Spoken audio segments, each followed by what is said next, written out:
Hey folks, Paul W1VLF here. Tonight we're going to be testing some loop antennas that I made, receiving loops. Some were for the broadcast band, some were for LF, some were air core, some were ferrite.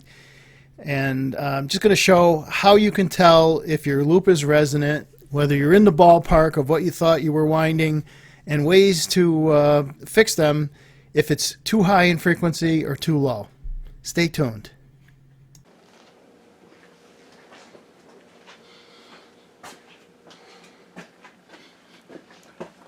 Hey everybody, my name is Paul. Welcome to the W1VLF lab.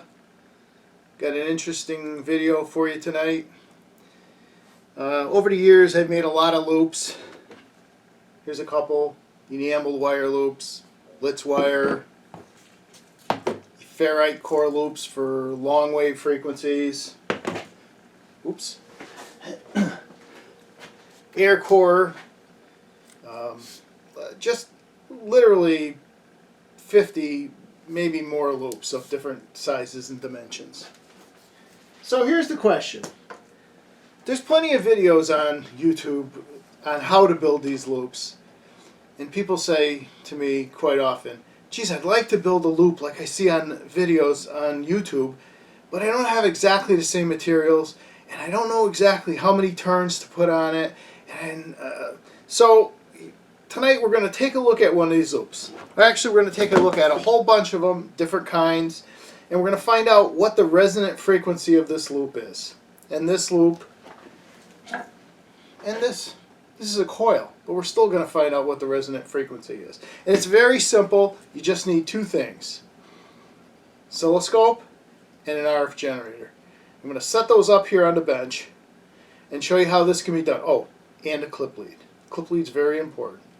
So we're going to set this up on the bench. I'll be back in a few minutes. For you it'll only be about maybe a couple of seconds. And we'll find out what the resonant frequency of this loop is. If it's too high, then we can take a turn, we can add a couple of turns. If it's too low, we can take turns off. So you don't have to be afraid that, geez, I don't know where this loop is. Will it tune? What frequency is it on? Build the loop with the materials that you have. You'll see how non-critical this is. Build it with the materials that you have, and then go from there to tune it properly to get it into the frequency range that you want. This might end up being two parts, but anyway, I'm going to set up and I'll be back.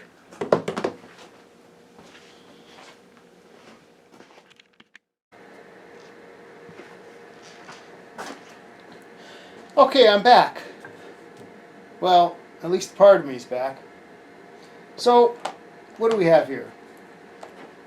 We have an RF generator here. In this case, it's an old HP function generator. I think it's good to 50 megahertz. Yeah, 50 megahertz. And an old oscilloscope. Now, if you're an experimenter, there's no reason in the world not to have at least these two items on your test bench, your bench. 25 bucks. 25 bucks at flea markets. So it's not a bunch of exotic test equipment. It's just run-of-the-mill stuff that anybody can acquire rather cheaply. Okay, so right now I just have the RF generator connected directly to the scope probe, and you can see there's a display on the screen. Okay. Alright, so there's a nice RF display. I think we're at 2.5 or 2.78 megahertz right now. So the first coil that we're going to test, or not coil, but antenna. This is a roughly tuned somewhere in the middle of the broadcast band. This was something that I had built an awful long time ago. It's Litz wire. It's mounted on an 8-inch piece of PVC. Cut it off with a table saw, and then smoothed it out so that, so it looked decent, not like the rest of the stuff around the lab here. And then of course I just poke a couple little holes right here, right there, that one, and that's where I bring the wires out. So I don't remember the inductance of this. I don't even remember where I tuned it, where I made it for, but it's because it was probably 10 years ago. So first thing we're going to do is we're going to connect this to the oscilloscope.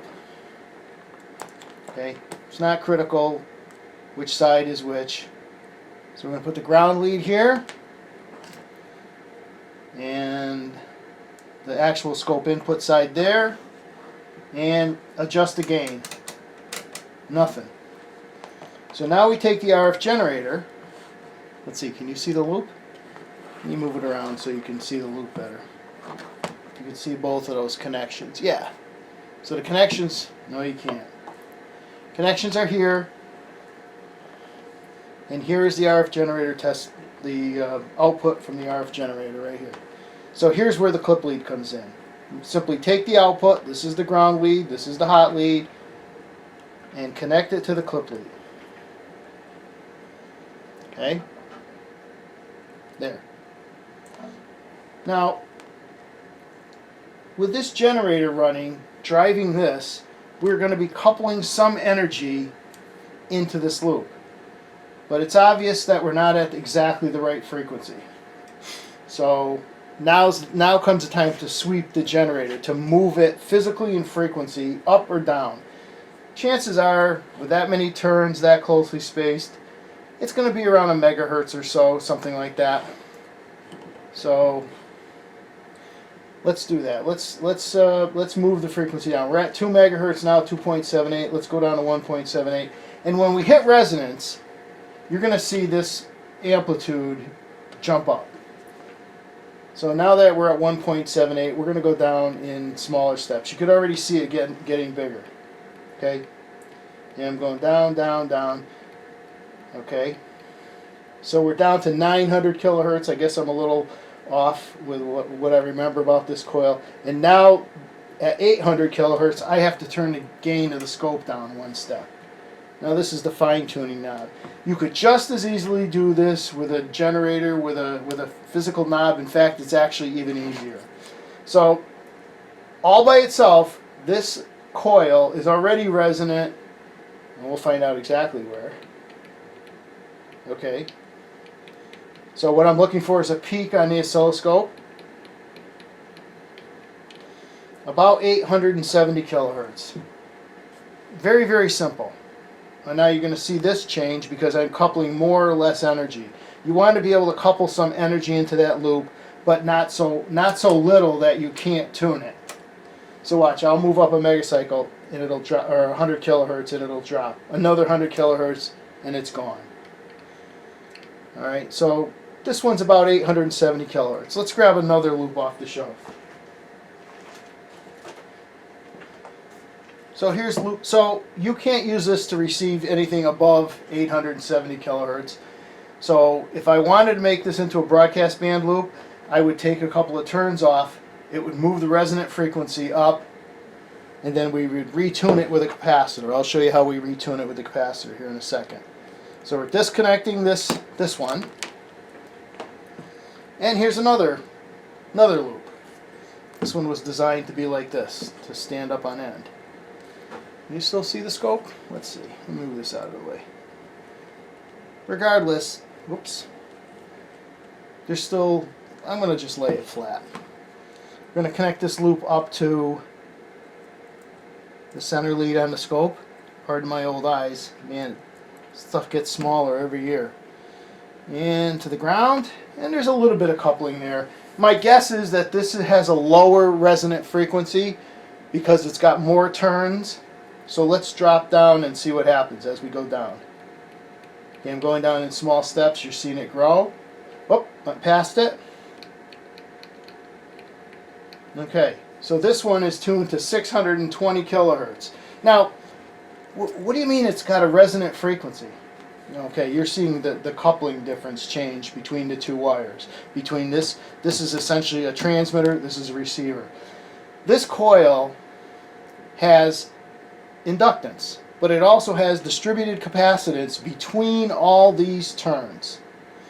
So you have inductance with parallel capacitance equals a parallel resonant circuit. And when the parallel resonant circuit is resonant at the specific frequency, energy will couple from this one turn coupling loop here that I made into this loop. So let's move on. Let's go to something else a little bit bigger. I mean, a little bit more inductance.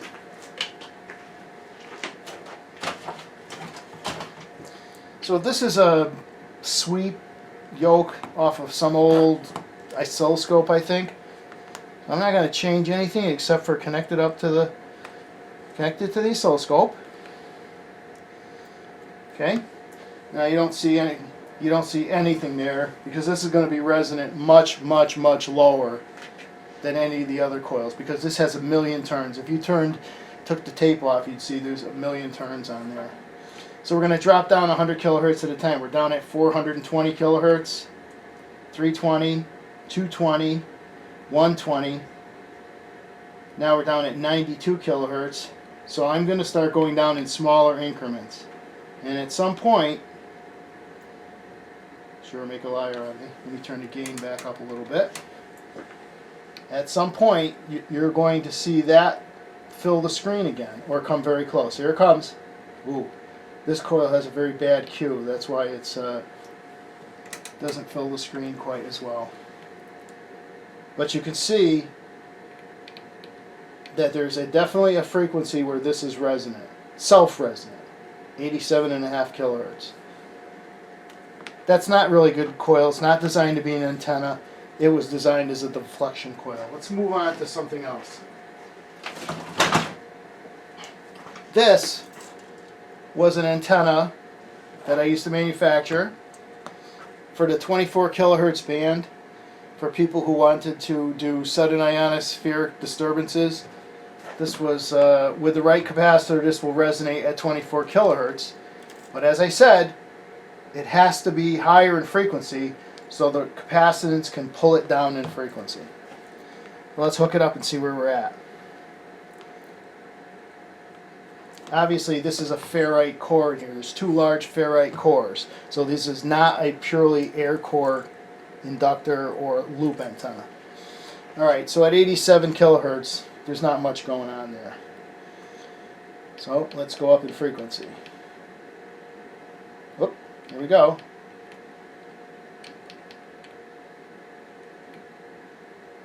Okay, so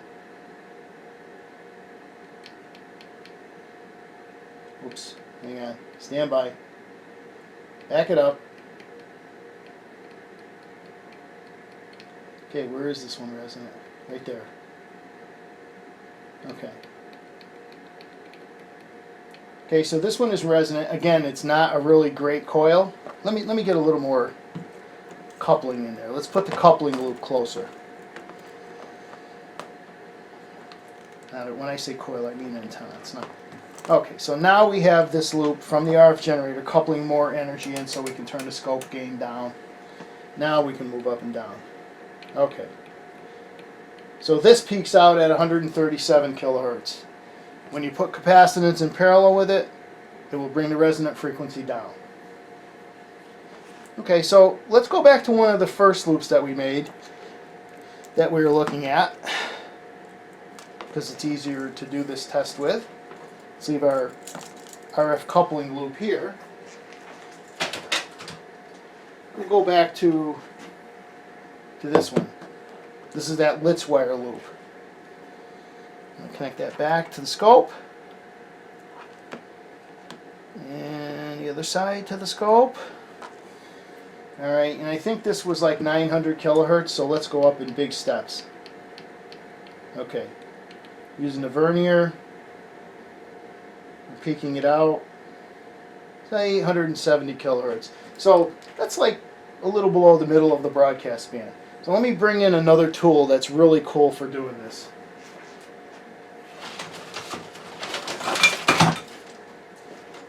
This is a little jig that I built. As you can see, it has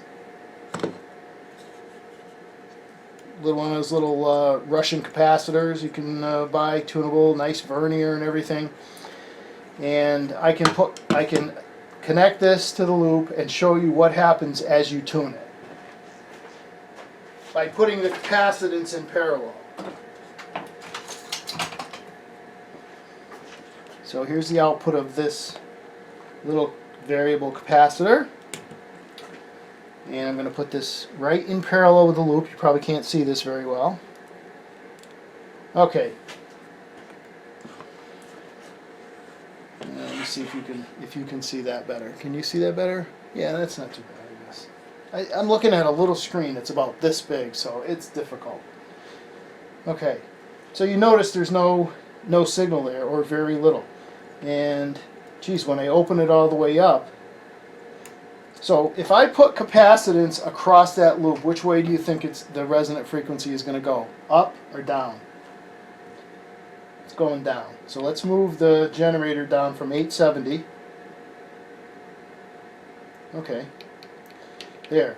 With just the bare minimum of capacitance, or not the bare minimum. There's the bare minimum of capacitance. You get this, have a little bit more gain. This is what you're doing when you tune that loop. You're moving, when you tune your AM broadcast loop, or your loop that you're trying to use for receiving signals, you are moving the resonant frequency. So I'm going to add some capacitance over here. You see it falls off. Now I'm going to move down in frequency. So now the loop is resonant at 760. So I'm going to put a little more capacitance in. Now the loop is resonant at 680. Put in a whole bunch more. Now it's resonant at 570 kilohertz. Let's dump in a bunch more.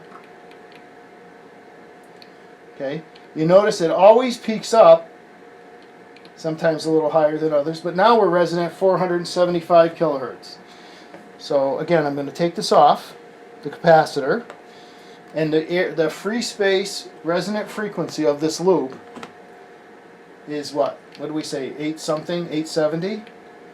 So it's too low already for the top end of the broadcast band. So if I was going to sacrifice this loop, I would disconnect these wires and I would take 2 or 3 turns off, and the resonant frequency would be much higher.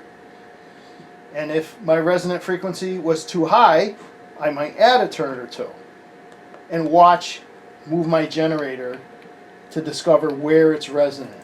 So you wind a loop basically like what you see on one of these other build videos. Test it using this method and you find out it's off. So you know if it's too high in frequency, you either need to add some capacitance or an additional turn or 2. Add 2 turns, come back, test it again. Move your frequency generator up and down. Okay, so now we're going to go to another coil, just so we can keep going with this. Alright, what'd I do with that one? Well, where'd I put it? Okay, it's gone. I'm going to have to stop for a second. Alright, I'm back. Or at least part of me is. So here's another coil. This is going to, look at this, small diameter, closely wound. This is going to be higher in frequency than those other larger coils. Let's see if that holds true. Okay, we're connected. We still have our coupling loop. We're going to put this loop in the middle of the coupling to get a bunch of energy into it. And now we're going to move the resonant frequency. Let's go up and see what happens. Okay, so that tiny little loop right there, or coil, has a self-resonant frequency of 2.4 megahertz. Now, let me just go over here and grab a ferrite rod. Alright, we're back. Let's put this coil a little closer. There. Okay, so this coil is resonant, what do we say? Something like 2.3 megahertz, right? So I'm going to put a piece of ferrite in it, and it drops. Why did it drop? I thought the ferrite antennas worked really well. Well, it moved the frequency down, so let's find that spot again. There it is. In fact, it made the Q of that coil better. Take it back out. So now it resonates at 1.1 megahertz. By the way, always, always, always mark your ferrite materials. This is a number 61 rod. This is a number 33 rod. Can you tell any difference? This one has some effect. This one has a different effect. Ferrites are designed for various frequencies. Always mark your ferrite rods so that you know 6 months from now you're going to look at those and go, well, which one is the 31, or 33, which one's the 61? I don't know. So again, not a build video or anything like that, but just a way for average Joe with $50 worth of equipment. Well, wait a second. I have an air core, a larger air core over there. Let's take a look at that one. I was going to end the video, but I'm not going to now. I'm going to grab that other loop. Ah. Okay. All right. I showed you this loop before, right? This is a big air core. You probably can't see it that well, but it's a big air core loop. So we're going to lay it down here on the bench, the Group W bench. And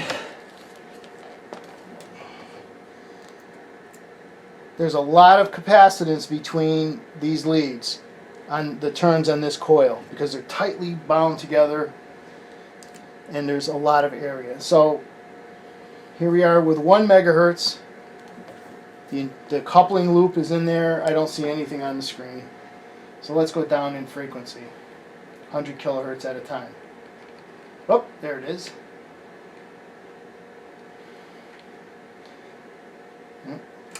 So that loop by itself is resonant at 242 kilohertz. So I must have made this for the long wave band. And then by putting a capacitor in parallel with it, lumped constant parallel with it, you're able to bring that resonant frequency down wherever you want. So that's the scoop. Any questions? Let me know. This is W1VLF signing off. And remember, I'm good in the call book.